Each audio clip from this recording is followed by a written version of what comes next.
আমারি কণ্ঠে তুমি তোমারি বাণী তুলেছ,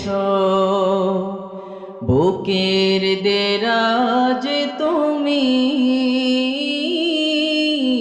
কোরআনের স্থান দিয়েছ।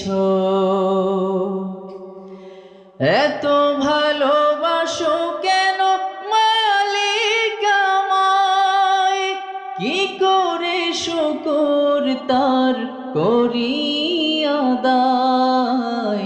এত ভালোবাসো কেন মালিক আমায়, এত ভালোবাসো কেন। একটু মন থেকে সবাই গান। এত ভালোবাসো কেন মালিক আমায়, পৃথিবীর দিকে